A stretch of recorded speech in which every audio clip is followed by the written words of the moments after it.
So we are looking at 715 range modulo gain, and I will assume that you already know the problem description. And in last video I covered the simple approach to this problem, in which there is add range, query range, and remove range, right? So in add range we were just maintaining a list of intervals, and when while adding the range we find the correct position in the sorted order of the existing intervals and put the left right.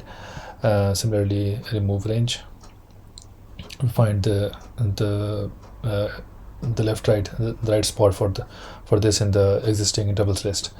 And query range, we again do using binary search, find the right position of left right. So it was basically using a list of intervals, right? And in this video I'm covering the segment tree lazy propagation approach. Okay. And I hope you have seen previous videos on this channel. If not, you can watch the segment tree playlist. There are 2 videos there, I think, right now.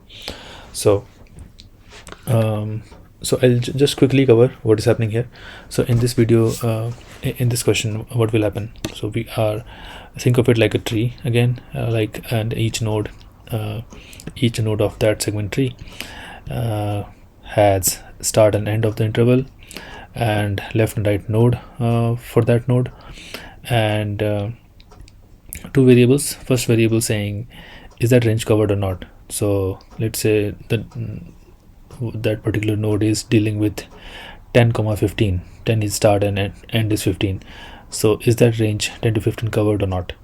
So if that has been added at some point in time, that is covered. If it is removed through remove range, then that is not covered. Okay. And lazy variable is just for the optimization part, where we if there is an update on that node. So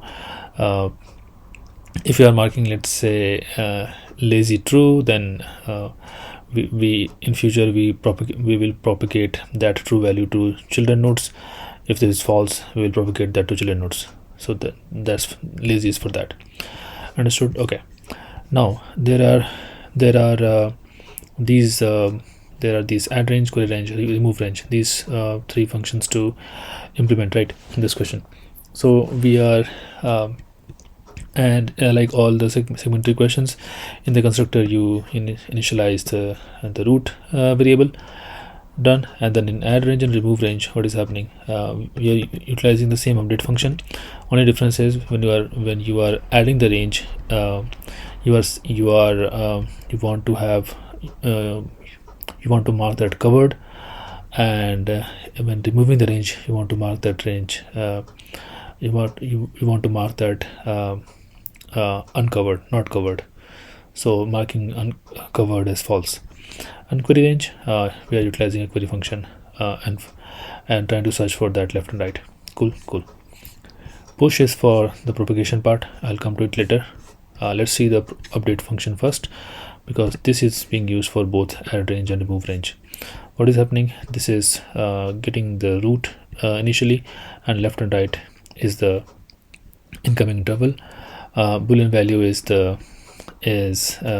true for add range, false for remove range. Okay, this is the case. First condition checks for no overlap case. So your left is beyond the node on the right, or right is beyond the node on the left, if it makes sense to you. So overlap case. And then if node is subset of left and right, so the current node that you are at right now, if that falls within left and right, so in that case, you know that in this left to right range we want to mark with this value. So you just mark it covered with value, lazy with value. Lazy means what? So that you will use this variable to propagate to the children later. Okay, cool. If not this, then all kinds of overlap cases, you first do the propagation and then do the usual update. So this is I think you should recall the structure of the update functions that we have seen before. So in any segment tree update, what would you do? You see the call that happened here, node left right value. Same thing just happens for once for left, once for right. So node dot left right value, node dot right left right value, and this line just